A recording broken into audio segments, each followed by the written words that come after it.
다 같이 신앙 고백합시다. 주는 그리스도시요 살아계신 하나님의 아들이십니다. 아멘. 옆 사람 축복하면서 인사하겠습니다. 당신의 오늘이 로마입니다.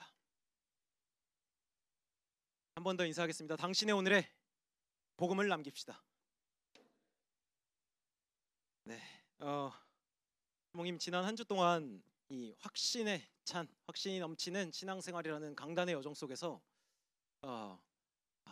하나님께서 주시는 확신으로 충만했었던 한 주를 보내고 여러분들을 만나러 왔습니다.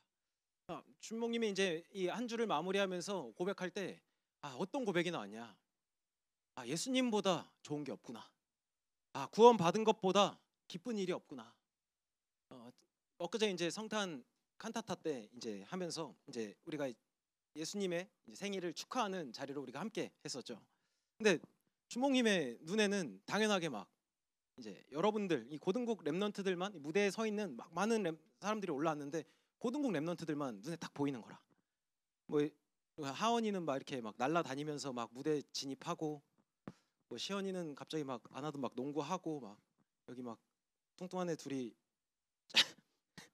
뚱땡이들 둘이는 막 이렇게 막 똑같이 생겨가지고 좌우로 앉아 있잖아요 지금요. 앉아 있고 막 혜빈이 막 보이고, 근데 뭐 은찬이는 그냥 안 보이고 싶어도 제일 막 이렇게 보이고 막 키 한 190 되니까 막 계속 이런 여러분들을 보는데 여러분들이 막 계속 주목님 눈에 싹싹 들어오는 거라.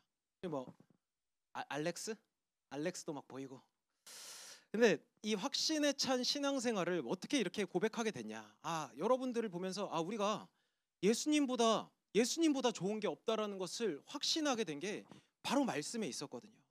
확신할 수 있는 이유, 요한일서 5장 13절 말씀을 보면 내가 하나님의 아들의 이름을 믿는 너희에게 이것을 쓰는 것은 너희로 하여금 너희에게 영생이 있음을 알게 하려 함이라. 하나님께서 그냥 예수님이 그리스도시구나 라는 이 사실을 믿음으로 고백했을 뿐인데 하나님은 그 고백 위에 영원한 생명이 있다는 것을 알게 하는 것. 근데 그 사실을 아는 여러분들이 모여서 예수님의 생일을 축하하는 이 자리에서 하나님을 예배하고 하나님만 영화롭게 한다, 그 모습을 보는데 여러분들 한 사람 한 사람을 보는데 주목님의 마음이 막 충만해지더라고요.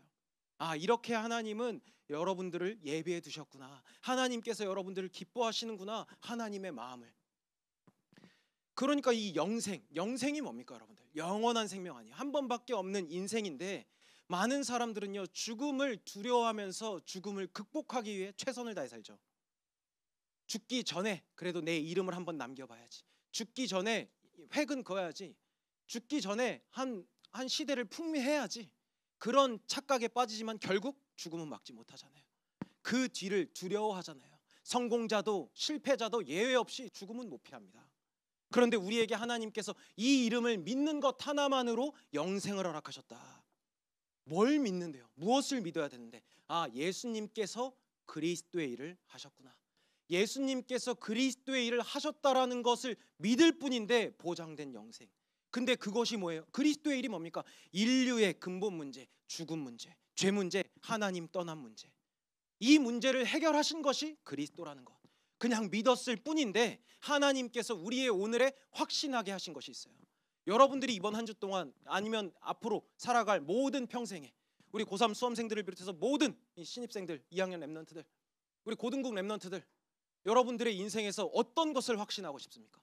나 영생 받았어. 보장됐어. 예수를 그리스도로 믿었어. 근데 그것에서 멈출 수 없게 하나님이 여러분들에게 오늘 허락하셨거든요. 확신의 내용을 확인할 수 있는 오늘을 허락하셨거든요. 그리스도를 믿었는데, 근본 문제 해결하신 그리스도를 믿었는데 하나님께서 너 참 의롭구나. 너 의롭다. 칭의. 그것을 이제 신앙 용어로 칭의라고 합니다. 그리스도의 것이구나. 칭의가 뭐죠? 성령 하나님이 내 안에 계시는구나. 하나님의 자녀로 나를 자녀 삼아 주셨구나. 그리고 여러분들의 이 믿음으로 오늘을 살아가는 겁니다. 그런데 하나님은요 내주하시면서 내가 가야 될 모든 길, 만나야 될 사람, 만나게 될 일, 사건, 하나님께서 인도하신다는 것. 어디 안에서? 하나님의 사랑 안에서. 내주하시는 하나님께서, 완전하신 하나님께서, 성삼위 하나님께서 나의 갈 길을 인도하신다는 것. 여러분들이 이 확신이 이번 한 주에 회복되기를 바랍니다. 정말 기도할 수 있는 내용이 이거예요. 아, 하나님께서 정말 나랑 함께 하시는구나. 지금 여러분들 가정 형편 어려운 친구들도 있을 거예요. 부모님과의 갈등 있는 친구들이 있을 거예요. 나의 진로의 문제, 학업의 문제, 갈등하는 친구들이 있을 거예요. 근데 그 시작이 잘못됐거든. 시작이 뭐냐? 하나님께서 나와 함께 하시는구나. 하나님께서 나의 오늘을 허락하시고 인도하시는구나. 이 믿음의 고백을 할 수 있다면 여러분들의 삶의 자세와 태도는 완전히 바뀐다는 거. 주목님이 이걸 한 주 동안 확인하고 왔다니까. 그런 것을 뭐라 그러니? 그런 여러분들을 구별된 자, 성도, 거룩하게 구별된 자, 남은 자로 이 땅에 청소년으로 부르셨어요. 그런 하나님께서 여러분들을 인도하신다는 것을 뭐라 그러냐? 성도의 견인이라고 하거든요. 성도의 견인 뭘까요? 무엇을 어디로 인도하시는데, 아, 그동안은 내 생각대로, 내가 원하는 대로, 세상의 풍조와 흐름대로, 세상의 유행 따라서 내 정체성을 찾아갔지만, 아, 하나님께서 인도하시는 나의 오늘 속에 하나님의 자녀된 형상을 회복시키는구나. 그게 하나님의 살아계심의 역사예요. 하나님의 말씀이 내 안에 있는데 이 말씀이 정말 살아있구나. 그것을 확인하게 되는 여정. 그래서 문제 있는 친구들 보면요, 더 좋아. 위기 만난 친구들 봐서 어떻게 해야 될지를 모르겠다 갈등하는 친구들 훨씬 더 좋습니다. 그게 진짜 기회거든. 어떤 것도 무너뜨릴 수 없음을 지난 강단의 본문이 약속하고 있었죠. 요한일서 5장 18절 말씀입니다. 같이 한 목소리로 합독하겠습니다. 시작. 하나님께로부터 난 자는 다 범죄하지 아니하는 줄을 우리가 아노라. 하나님께로부터 나신 자가 그를 지키심에 악한 자가 그를 만지지도 못하느니라. 아멘. 하나님의 부르심, 그리스도의 것으로 칭의, 하나님의 자녀가 된 사람, 여전히 이 육신에 죄의 것이 있기 때문에 우리는 실수할 수 있어요. 심지어 실패할 수도 있습니다. 넘어질 수 있고요, 좌절할 수 있고 낙심할 수 있어요. 그런데 그때마다 하나님께서 약속하신 거 뭐냐? 너의 실패가, 너의 낙심이, 너의 실수가, 너의 환경이 하나님의 자녀된 이 근본은 무너뜨릴 수 없을 거야. 그래서 하나님은 여러분들을 구별된 자, 남은 자, 렘넌트, 다음 세대로 부르신 거예요. 그런 여러분들이 이 영적인 비밀을 가지고 있다면 당연하게 지금 이 말씀에 집중했던 여러분들이라면 마음속에서 이제 또 스근하게 올라오는 게 있습니다. 나 확신하고 살아도 되겠네. 그때부터 시작되는 겁니다. 확신에 찬 오늘이. 그럼 여러분들의 오늘에 뭘 남겨야 되냐? 하나님 앞에 담대할 수 있다라는 것. 세상 앞에서도 담대할 수 있다는 것. 기도의 비밀을 주셨거든요. 히브리서 4장 16절 말씀입니다. 그러므로 우리는 긍휼하심을 받고 때를 따라 돕는 은혜를 얻기 위하여 은혜의 보좌 앞에 담대히 나아갈 것이라. 이 말씀에는요, 전제 조건이 있습니다. 때를 따라 돕는 은혜를 얻기 위하여. 그 조건이 뭡니까? 긍휼하심을 입었다. 아, 나 의롭다 칭함 얻었구나. 나 하나님 자녀구나. 이 정체성과 분명한 세계관을 가지고 오늘을 바라볼 수 있는 여러분들에게 하나님께서 약속한 게 있어요. 때를 따라 돕는 은혜를 주시겠다. 내가 지금 처한 상황, 환경에 그때마다 하나님은 계획대로 주시길 원하는 것이 있다는 거죠. 그럼 우리가 무엇을 해야 되냐? 그 사실을 믿고 담대하게 받으러 나가는 겁니다. 그때야 여러분들은 실제로 하나님의 살아계심의 능력을 체험하게 되는데, 약속하고 있잖아요. 요한복음 16장 24절 지금까지는 너희가 내 이름으로 아무것도 구하지 아니하였으나 구하라 그리하면 받으리니 너희 기쁨이 충만하리라. 문제 만났다, 일 만났다, 환경에 넘어졌다, 낙심했다. 그런데 지금까지는 너희가 내 이름으로 아무것도 구하지 않았잖아. 구해라 그러면 받을 건데 너희 기쁨이 충만할 거야. 기쁨이 충만하게 하는 그 이름의 능력이 뭡니까? 빌립보서 2장 8절 11절이에요. 예수의 이름을 주셨거든요. 하나님께서 이 예수의 이름에 어떤 축복을 주셨는지 한번 잘 봅시다. 사람의 모양으로 나타나서 자기를 낮추시고 죽기까지 복종하셨으니 곧 십자가에 죽으심이라. 이러므로 하나님이 그를 지극히 높여 모든 이름 위에 뛰어난 이름을 주사 하늘에 있는 자들과 땅에 있는 자들과 땅 아래 있는 자들로 모든 무릎을 예수의 이름에 꿇게 하시고 모든 입으로 예수 그리스도를 주라시인하여 하나님 아버지께 영광을 돌리게 하셨느니라. 하나님께서 가장 낮은 사람의 몸으로 오셔서 더 낮아지셔서 십자가에서 대속하시고 부활하셔서 하나님께서 그 이름 위에, 모든 이름 위에 뛰어난 이름, 위로는 하늘로 땅으로는 아래로는 땅으로 상천하지에 주님과 같은 분이 없음을 하나님의 이름으로 축복하셨어요. 그래서 예수의 이름의 능력이, 성삼위 하나님의 능력이 있다라는 거죠. 그래서 우리는 이 능력을 가지고 담대하게 확신의 오늘을 살아갈 수 있습니다. 근본 문제, 하나님 떠난 문제, 자녀가 되었잖아요. 죄 문제, 그 죄 문제가 나를 이길 수 없음을, 하나님을 이길 수 없음을, 지옥과 같은 환경을 살리는 빛의 자녀로 근본 문제를 해결받은 우리의 오늘입니다. 그 믿음의 증인으로 본질을 바뀔 수 없다라는 이 증거를 남기는 예원 고등국대길 예수님의 이름으로 축복드립니다. 오늘 로마서의 여정을 쭉 따라가고 있죠. 오늘 본문 말씀은 바울의 열망, 이 로마에 대한 바울의 열망이 넘치는 장이기도 해요. 왜 그런 거 하니까 먼저 본문 8절 말씀 보겠습니다. 먼저 내가 예수 그리스도로 말미암아 너희 모든 사람에 관하여 내 하나님께 감사함은 너희 믿음이 온 세상에 전파됨이로다. 바울은 소름이 끼쳤거든요. 지난주에도 말씀드렸지만 바울은요 고린도 교회에 있으면서 로마 교회에 한 번도 가보지 않았던 로마 교회에 편지를 썼어요. 그렇죠? 이 20년 예수님께서 승천하신 때가 언제죠? 시기상으로 그 역사의 기준이 이 BC와 AD잖아요. 그렇죠? BC가 뭐죠? 국장님은 대답을 해주셔야죠. 누구는 모두가 대답은 안 해도 우리 국장님은 역사의 기준 뭐죠? Before Christ, Anno Domini. 이래서 그리스도가 오기 전, 그리스도가 오고 나서라는 이 BC 역사의 중심의 히스토리, 그리스도 중심으로 흘러가잖아요. BC 그럼 예수님이 딱 오셨다. 예수님께서 언제 십자가 지셨죠? 많이 불편하네요. 예수님께서 30세가 되던 해 공생애를 시작했습니다. 그죠? 공생애를 3년을 했어요. 그럼 십자가를 보통 십자가 지신 것을 AD 30년 정도로 봐요. 이제 공생애를 시작한 때를 이제 AD 30년 정도로 보는데 30년, 뭐 33년 이렇게 보는 신학자들도 있겠죠. 예수님이 오시고 나서니까 육신의 몸으로 오셔서 나서, 그렇잖아요, 그렇죠? 근데 이때가 언제였냐면 바울이 로마에 편지를 썼던 때가 언제였냐면 AD 50년이었어요. 자, 예수님께서 승천하시기 전에 제자들한테 말씀했어요. 오직 성령이 너희에게 임하시면 너희가 권능 받고 예루살렘, 유다, 사마리아 땅끝까지 이르러 내 증인이 되리라. 근데 그 자리에는 사실 바울이 없었거든요. 예수님이 승천하시기 전에는 바울 말고 11 제자와 또 이제 마띠아라, 제비뽑기했던 마띠아라는 제자가 모여 있었잖아요. 그렇죠? 마띠아는 그 다음에 뽑혔지만 그랬잖아요.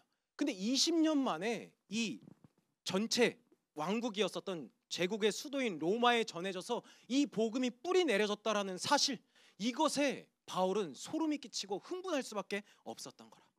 정말 하나님의 말씀이 온 세상에 전파되었구나, 땅끝인 로마까지 증거되었구나. 그것도 불과 20년 만에. 흥분을 감추지 못한 거죠. 근데 바울이 뭘 했습니까? 자신의 오늘에 하나님이 주신 복음으로, 살리는 복음으로 집중했던 것밖에 없었거든요. 허락하신 오늘에 이 복음을 누리고 남기는 거에 집중했던 것밖에 없는데 가보지도 않은 로마에까지 이 복음이 전파됐다고? 라는 것에 흥분을 감추지 못했던 거예요. 바울은 깨달았습니다. 하나님의 준비 속에 바울의 24시가 있었구나. 첫 번째입니다. 바울이 로마를 열망할 수밖에 없었던 그 여정을 한번 우리가 쭉 훑어보자고요. 바울의 24시가 하나님의 준비 속에 있을 수밖에 없었구나. 성령 하나님께서 내주하시는 것. 스데반의 환란 때 스데반, 하나님의 사람 스데반이 죽는 것을 합당히 여겼었던 바울. 그런데 다메섹에서 예수 믿는 예수쟁이들을 잡아서 죽이려고 했었던 그 바울. 다메섹에서 예수님을 만나고 회심해서 사도들과 그 자리에서 바로 예수는 그리스도구나 고백하면서 다시 고향 다소로 가서 10년의 집중의 시간, 안디옥 교회로 불려지기까지 10년의 집중의 시간, 안디옥 교회에서 세계 최초로 자발적인 선교가 시작되고 1차, 2차, 3차 전 세계를 돌아다니면서 복음을 증거했었던 바울의 여정이었을 뿐인데, 바울은 깨달았던 겁니다. 하나님께서 나와 함께 하시는구나. 나의 길을 인도하시고 나를 통해 하나님은 영광 받기를 원하시는구나. 보좌의 축복이 나를 통해서 하나님의 영광이 현장에 보나연의 여정임을 자신의 오늘 속에 하나님께서 준비하셨구나.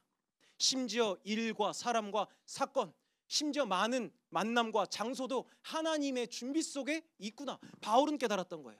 나의 오늘이 그냥에 있는 오늘이 아니라 하나님의 계획 속에 있는 오늘이라는 것. 성경은 말합니다. 시편 127편 1절 말씀입니다. 여호와께서 집을 세우지 아니하시면 세우는 자의 수고가 헛되며 여호와께서 성을 지키지 아니하시면 파수꾼의 깨어 있음이 헛되도다.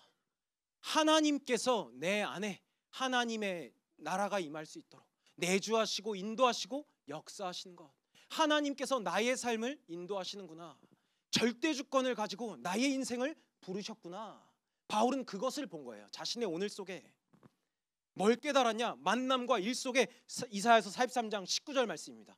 보라, 내가 새 일을 행하리니 이제 나타낼 것이라 너희가 그것을 알지 못하겠느냐? 반드시 내가 광야의 길을 사막의 강을 내리니.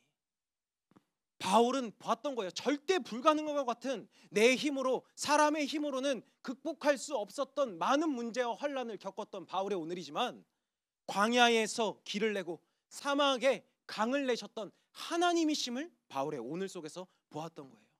바울은 이랬던 오늘을 날마다 사니까 감옥에 있거나 돌에 맞아서 죽기 전까지나 핍박을 당하거나 쫓길 때에나 변론할 때나 온몸에 묶여서 재판장에 설 때에도 바울의 중심은 변하지 않았어요. 바울의 오늘 확인했거든요. 나의 24시는 하나님, 완전하신 성삼위 하나님의 계획 속에 있다라는 것. 낙심할 이유가 전혀 없다는 거죠. 여러분들이 체험할 수 있는 절호의 기회 51주 차입니다. 그렇다면 두 번째, 바울은 그 오늘 속에서 무엇을 봤냐? 하나님이 왜 나의 안에서 나 같은 거를 사랑하시고 나를 인도하시고 나를 통해 하나님은 영광 받으실까? 그 오늘 속에, 만남 속에, 사건 속에서 바울은요, 하나님의 목표를 분명하게 본 거예요. 하나님의 목표를 보았다. 내 시간인 줄 알았는데 하나님의 시간 속에 있는 나의 오늘이구나. 하나님의 목표를 본 순간부터 바울의 삶의 태도와 자세, 언어와 선택, 걸음은 완전히 달라졌습니다. 본문 9절 10절 말씀입니다. 내가 그의 아들 복음 안에서 내 심령으로 섬기는 하나님이 나의 증인이 되시거니와 항상 내 기도에 쉬지 않고 너희를 말하며 어떻게 하든지 이제 하나님의 뜻 안에서 너희에게로 나아갈 좋은 길 얻기를 구하노라. 바울의 목표가 하나님의 목표와 같았던 거예요. 20년 만에 로마 현장에 복음되었던, 밟지도 않은 땅에 하나님의 복음. 그 당시에 복음은요, 종이로 전달되고요, 복음을 말하면 바로 감옥에 가거나 처형, 이제 태형이죠. 태형, 맞아 죽는, 심각하면 십자가도 지고 몸이 찢기는, 불태워지는 화형, 복음을 말하기만 하면. 그런데 하나님은요, 이 복음을 막을 수 없음을 바울의 오늘 속에서 보여줬던 거예요. 그러니까 바울의 목표, 하나님의 목표가 뭐였냐? 그래서 하나님이 나를 먼저 살려주셨구나. 생명구원을 향한 그 이유가 바울의 삶의 이유가 되었던 거죠. 하나님이 없이 하나 되고 패역한 그 우상과 점술과 귀신 문화, 하나님이 없으니까 저마다의 하나님을 찾아가는 우상 문화, 점술 문화, 귀신 문화, 그리스도가 모든 문제를 해결했다는 것을 자신의 오늘에 확인했었던 바울은 이 답을 주는 여정이 시작된 거죠. 마치 여러분들이 날마다 교회를 가고 날마다 학교를 가고 날마다 집에서 있는 것처럼 그 현장을 바울은 다른 자세로 바라봤던 거예요. 그 이유가 뭐였냐? 11절 12절 말씀입니다. 내가 너희 보기를 간절히 원하는 것은 어떤 신령한 은사를 너희에게 나누어 주어 너희를 견고하게 하려 함이니 이는 곧 내가 너희 가운데서 너희와 나의 믿음으로 말미암아 피차 아니함을 얻으려 함이라. 여기서 어떠한 신령한 은사라고 하니까 여러분들 막 봐서 막 이제 초능력이 생기고 이런 거라고 생각할 수 있겠지만, 신령한 은사라고 하는 건 그리스어로 카리스마라고 합니다.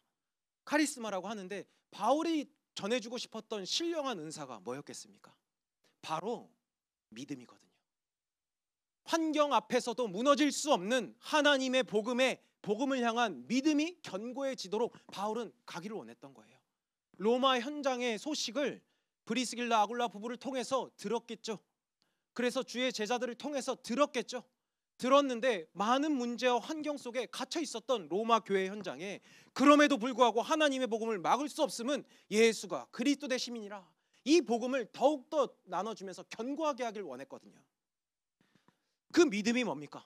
인생의 운명, 완전히 해방을 선언케 하는, 삶을 새롭게 하는 도구 아닙니까? 근데 그 믿음조차도 하나님이 주셨다라는 것을 알게 하기 위해서, 그런데 견고하게 한다고 합니다. 헬라어로 스테리조라고 하는데 이 견고하게 하다, 견고하게 하다 뭘까요?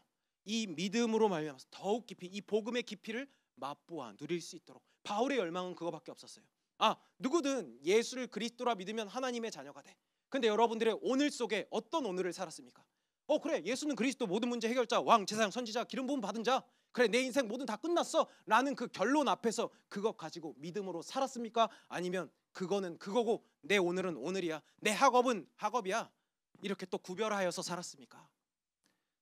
그렇게 살았다면 바울이 찾아갔던 거예요. 그러한 성도들에게 너의 삶과 너의 시간은 하나님의 시간 속에 있음을 넌 맛봐야 돼.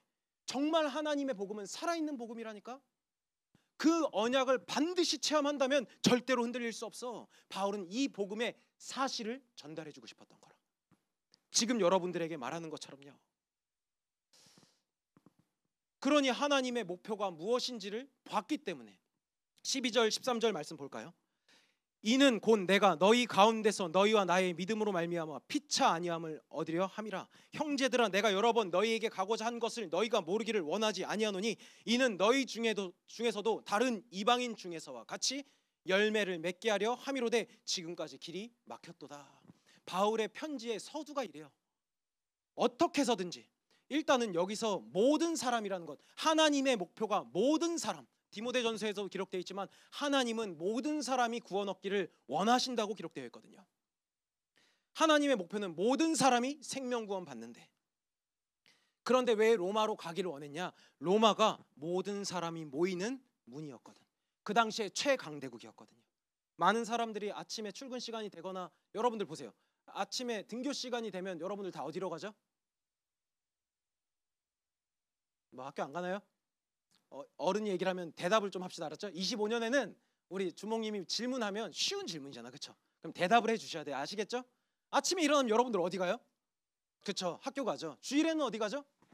그래요. 학교든 교회든 사람이 모이는 곳이에요. 그렇죠? 출근길, 우리 선생님들 출근길 어디로 가죠? 다 강남 쪽을 향해서 다 출근을 합니다. 그렇죠? 뭐 아닌 사람들도 있겠지만 사람들이 모이는 곳. 로마가 당시에는 최강대국이었기 때문에 모든 나라가 로마로 통했어요. 이런 속담도 있잖아요. 로마에 가면 로마법을 따라야 된다. 그런 속담이 왜 있겠습니까? 모든 문은 로마로 통했거든요. 그래서 바울은요, 이 로마를 거점으로 본 겁니다. 로마로 가서 이 복음을 전해야겠다. 근데 하나님은 막았다고. 그런데 가야 되겠다라고 기도했을 뿐인데 그 기도가 현장에서 사실적으로 응답된 걸 봤던 거예요. 근데 모든 사람이 전달된 문, 같은 말로 오직 복음이 필요한 현장. 그런데 오직 복음만 없는 현장. 여러분들의 학교가 로마이기도 하죠. 이 교회 현장이 로마이기도 합니다. 그런데 바울이 뭐라 그랬냐? 내가 가고자 하는 이유는 피차 아니함을 얻게 하려다. 얻기 위해서다.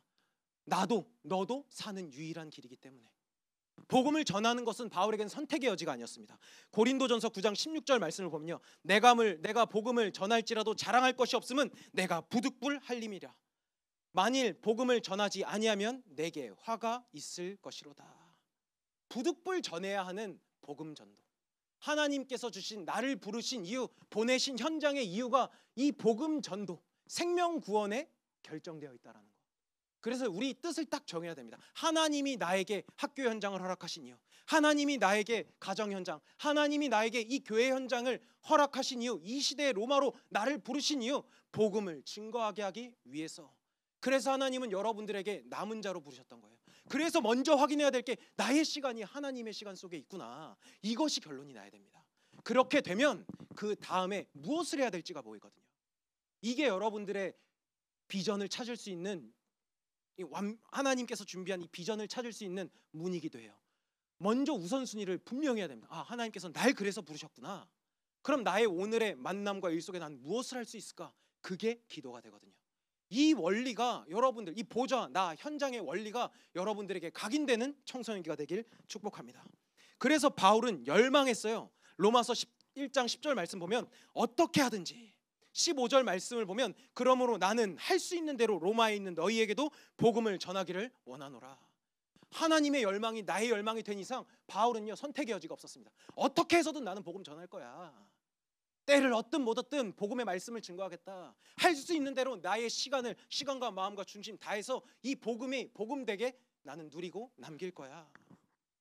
자, 보세요. 이게 그냥 있었던 것 같겠지만 하나님께서 아나니아를 통해서 바울을 불렀을 때 바울에게 주신 언약이 뭔지 봅시다. 사도행전 9장 15절입니다. 주께서 이르시되 가라, 이 사람은 내 이름을 이방인과 임금들과 이스라엘 자손들에게 전하기 위하여 택한 나의 그릇이라. 이 언약은요, 하나님께서 아나니아에게 바울에게로 가라, 다메섹에서 눈이 멀어져 있는 바울에게로 가라. 아나니아는 거부했어요. 하나님 어떻게 갑니까?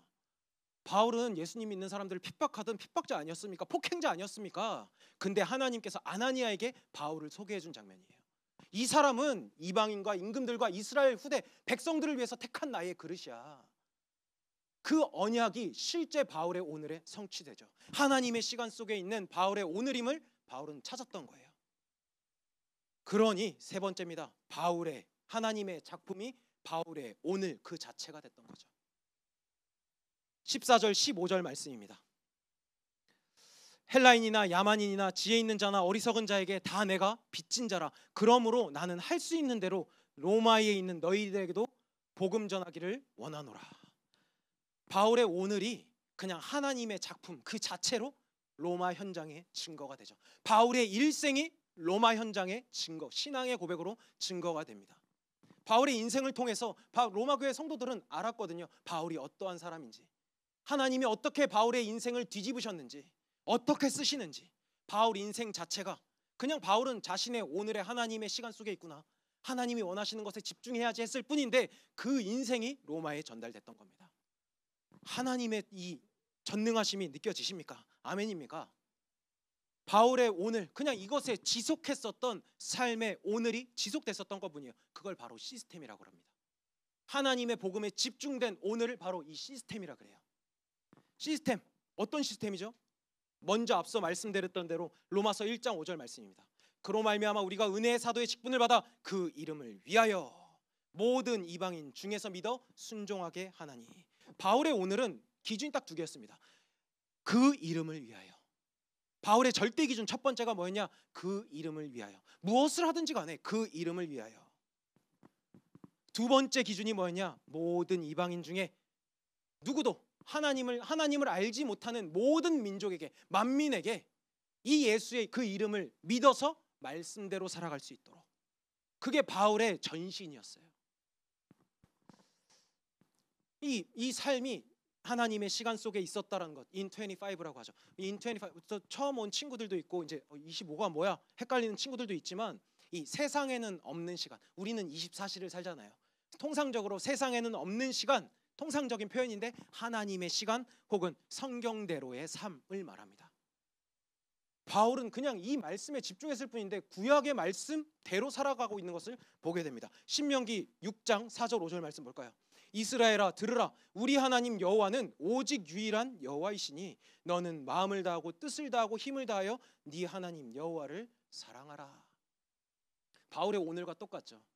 바울의 로마를 향한 열망은 그의 이름을 위하여 이방인들을 믿어서 순종하게 하기 위한 생명구원에 대한 열망을 가지고 바울의 오늘이 있었을 뿐이에요. 근데 바울은 자신의 오늘에 어떻게 해서든 복음을 전하길 원하는 열망에 집중했고 하나님의 뜻과 계획을 구했던 거예요. 자신의 업을 통해, 자신 앞에 나타난 일 속에서, 이 만남을 통해서, 자신에게 처해진 그 장소에서 오로지 내주하시고 인도하시고 역사하시는 하나님께 집중했던 것밖에 없죠. 그게 in 25입니다. 그랬더니 24시, 바울의 24시는 완전히 변화된 것을 볼 수가 있어요. 예외가 없다라는 것, 남녀노소 지위고하 동서고금 누구도 예외 없이 하나님의 복음을 믿어야 된다라는 것, 그게 바울의 24시였습니다. 그리스도에 관한 하나님의 복음, 성경에 따라서 말씀대로 살는 바울의 24시였어요. 자신의 업 속에서도 마찬가지였죠. 여러분들의 비전을 이렇게 찾는 겁니다. 그러니까 바울 그 증거 한번 대볼까요? 사도행전 20장 24절 말씀 볼까요? 내가 달려갈 길과 주 예수께 받은 사명 곧 하나님의 은혜의 복음을 증언하는 일을 마치려 하면은 나의 생명조차 조금도 귀한 것으로 여기지 아니하노라. 바울이 모든 여정에 전도 여행을 끝나고 나서 로마로 재판받으러 가기 전에 성도들에게 이제 안부 인사를 한 겁니다. 이제는 우린 못 볼 거야. 그런데 내 달려갈 모든 것은 주 예수께 받은 사명 곧 하나님의 복음을 증언하는 일에는 내 죽음도 아깝지가 않아. 그 복음을 남기고 또 재판 받으러 가죠. 재판 받으러 가서 바울 또 골 때립니다. 바울 되게 재밌는 사람이에요. 사도행전 죄송합니다. 사도행전 26장 29절 한 목소리로 합독할까요? 시작. 바울이 이르되 말이 적으나 많으나 당신뿐만 아니라 오늘 내 말을 듣는 모든 사람도 다 이렇게 결박된 것 외에는 나와 같이 되기를 하나님께 원하나이다 하니라. 재판장 앞에 섰어요. 바울은 다 이렇게 손발이 결박되고 옷도 막 거지같이 입고 막 무릎 꿇고 이렇게 있는데 재판받는 그 자리에서 고백하는 겁니다.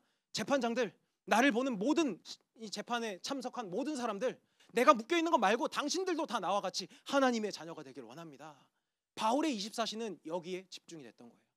얼마나 이 복음의 깊이와 넓이를 깨달았다면 인생까지도 뒤집을 수 있겠냐 이 말이에요. 그러면 이거 나도 그렇게 되길 원한다. 그게 여러분들의 기도의 방향이 되면 됩니다. 하나님, 바울에게 임한 하나님의 성령의 충만함이, 바울에게 허락하신 하나님의 성령 충만함과 오력이 나의 오늘 속에서, 일 속에서 불신앙이 아니라 하나님의 말씀으로 증거되게 없어서 하나님께서 원하시는 일을 붙잡고 하나님이 원하시는 일을 위해 살아가게 없어서. 이게 올바른 기도가 아니겠습니까? 성도 여러분, 그렇다면 결론입니다. 여러분들의 오늘이 로마예요. All or nothing 시스템입니다. 이제 여러분들의 이 51주차를 이제 다 살리러 달려가야 되겠는데 딱 기준을 정하자고요. 하나님께서 허락하신 이 기준이 뭐냐? All or nothing. 발음 좀 엉망이지만 뭐 아니면 도다. 뭐 이런 의미죠. 흑백 논리 뭐 이런 거예요. 중간은 없다. 회색은 없다.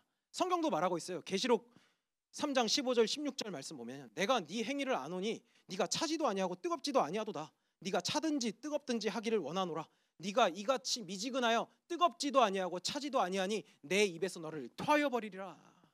무슨 말입니까? All or nothing. 분명한 세계관을 딱 가지고 가는 거예요. 영적 사실을 붙잡고서 51주차를 보는 거예요. 여러분들 딱 기준은, 여러분들이 이제 또 학교 현장으로 가거나 집에 가거나 또 교회 현장에 있을 때에도 어디에 있든지 딱 논리는 두 가지 논리밖에 없거든요. 하나님의 자녀로 사냐, 마귀의 자식으로 사냐. 이거밖에 없어요. 이거밖에 없다라는 거. 이 결론을 내놓고 사는 거예요. 하나님, 그럼 이거는 뭐 나랑 상관이 없죠. 여러분들의 오늘과 7일, 내 선택과 내 생각과 상관없어. 하나님께서 정하신 거니까. 하나님의 주권은 뭐냐? 하나님의 자녀로 사냐, 마귀의 자식으로 사냐. 이걸로 보시니까. 아들이 있는 자는 생명이 있고 아들이 없는 자는 생명이 없다. 하나님이 보시는 기준은 하나님의 자녀냐, 마귀의 자식이냐. 그러니까 다른 것 기준을 둘 것이 없다라는 거예요. 여러분들의 51주차를 볼 때 하나님의 사람은요, 이 기준을 가지고 한 번도 구차하게 행동한 것이 없어요. 뭐 우리가 24년 하반기 때 여호수아 봤었을 때 여호수아의 유언 한번 볼까요? 안 나오겠지만 여호수아 24장 15절 말씀 제가 읽어드리겠습니다. 만일 여호와를 섬기는 것이 너희에게 좋지 않아 보이거든 너희 열조가 강 저편에 섬기던 신이든지 혹 너희의 거하는 땅 아모리 사람의 신이든지 너희 섬길 자를 오늘 택하라. 오직 나와 내 집은 여호와를 섬기겠노라. 분명했습니다. 구차하게 막 가서 믿어줘 이런 것도 아니었어요. 나 믿어야 되는데 그런 것도 아니었어요. 난 하나님 자녀답게 살 거야. 하나님 자녀 아니면 마귀 새끼로 사는 건데 뭘로 살래? 이 결론을 내고 사는 겁니다. 뿐만 아니에요. 엘리야가요, 이 바알 앞에 무릎 꿇지 않는 7천 제자를 찾아가는 그 여정 속에서 바알 선지자들, 아세라 선지자들 850대 1 다이다 있다거든요. 그때 열왕기상 18장 21절에 이런 고백도 있습니다. 엘리야가 모든 백성에게 가까이 나아가 이르되 너희가 어느 때까지 두 사이에서 머뭇머뭇하려느냐. 여호와가 만일 하나님이면 그를 쫓고 바알이 만일 하나님이면 그를 쫓을지니라 하니 백성이 한 말도 대답하지 아니하는지라. 막 뜨뜻미지근하게 살지 않았어요. 우리의 기준, 이번 51주차를 달려갈 때 딱 기준 딱 세워둡시다. 난 하나님 자녀로 살 것인가 아니면 마귀가 원하는 대로 살 것인가. 이 결론을 내고 매일을 시작하자고요. 그렇다면 no doubt, 이제 틀림없는, 의심할 것 없는 여러분들의 하루가 하나님의 시간 속에 있다라는 것을 보게 될 겁니다. 이게 정말 꼭 체험해야 될 비밀이거든요. 두 마음을 품지 않는 거죠. 이게 하나님의 시간 속에 있는 나의 오늘이라는 것, 바른 정체성, 바로 바른 정체성이라 그래요. 그럼 여러분들이 이제 딱 보면서 나는 하나님의 자녀로 산다라고 택했다면 여러분들이 주의해야 될 것이 있어요. 나를 이제는 제한하면 안 돼. 내 환경에 나를 제한하면 안 된다는 거. 내 안에 누가 계시는데 말씀으로 천지를 창조하시고 죽이기도 하시고 살리시기도 하시고 부하게도 하시고 가난하게도 하시는 하나님이 나와 함께 하시는데, 나를 제한하는 것은요, 하나님을 제한하는 것. 그게 여러분들의 정체성입니다. 바울의 여정에서 이제 마게도냐로, 아시아로 가려고 할 때 길이 막힌단 말이야. 그래서 마게도냐 한 사람이 기도하러 가는데 환상 중에 마게도냐 한 사람이 건너와서 우리를 도와라 해서 실제로 이제 마게도냐 현장으로 가죠. 그런데 바울은 또 어찌 갈 바를 알지 못했어요. 갈 바를 알지 못해서 기도하려고 가는데 기도할 곳이 있을까 찾고 있는데 사도행전 16장 14절 말씀입니다. 두아디라시아에 있는 자색옷감 장사로서 하나님을 섬기는 루디아라 하는 한 여자가 말을 듣고 있을 때 주께서 그 마음을 열어 바울의 말을 따르게 하신지라. 갈 바를 알지 못했던 바울의 여정, 자신의 계획과 완전히 틀어졌었던 이해할 수 없는 상황이 왔었는데 하나님께서는 그 현장에 제자를 준비해 두셨고 굳이 전하지 않는데 하나님께서 루디아의 마음을 열어 바울을 따르게 하신지라.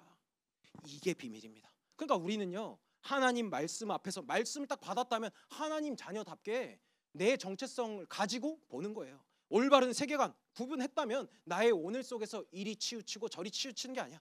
쟨 좀 공부 잘하네, 쟨 좀 생겼네, 쟨 좀 인싸네, 쟤는 뭐 지 갈 길 잘 찾아 가네. 그런 거에 흔들릴 것이 아니라고요. 의심할 것이 없죠. 그렇다면 결론 중에 결론, 프라이어리티, 이제 우선순위라고 합니다. 오늘 단어 3개씩이나 배워갑니다. 그렇죠? 여러분들의 24시는요, 이제는 이제 우선순위만, 이 기준을 가지고 내가 하나님 자녀구나, 나를 더 이상 제한하면 안 되는구나. 그렇다면 이제 우선순위 선택을 잘하면 됩니다. 야고보서 4장 7절 8절 말씀입니다. 그런즉 너희는 하나님께 복종할지어다. 마귀를 대적하라. 그리하면 너희를 피하리라. 하나님을 가까이하라. 그리하면 너희를 가까이 하시리라. 죄인들아 손을 깨끗이 하라. 두 마음을 품은 자들아 마음을 성결하게 하라. 너무나 쉽죠. 올바른 세계관 딱 됐어. 난 하나님 자녀답게, 난 더 이상 날 제한하지 않을 거야. 근데 오늘 말씀 뭐하죠? 마귀를 대적하라. 마귀는요, 보여서 막 귀신처럼 나타나서 막 이런 것이 아니라 여러분들의 생각과 마음을 완전히 무너뜨리려고 하거든요. 보여지는 것 가지고 잡아뜨리려고 하거든요. 두 마음을 품은 자. 그럼 우리 생각과 마음에 두 마음이 품어지죠. 두 마음, 이게 좋은 것 같은데, 말씀보다 조금 좋은 것 같은데, 말씀 나중에 해도 되고. 그래서 우리는요, 우선순위를 딱 정해놓는 겁니다. 그래서 아침에 딱 질문하는 거예요. 하나님 자녀로 살래, 마귀 자녀로 살래? 잠언 4장 23절 말씀 보면요, 모든 지킬 만한 것 중에 더욱 네 마음을 지키라. 생명의 근원이 이에서 남이라 선포하고 있어요. 왜 이런 얘기를 하느냐? 여러분들 잘 들으세요. 잘 들으세요. 이번 한 주 동안 가면서 여러분들 또 불신앙할 수도 있습니다. 또 넘어질 수 있어요.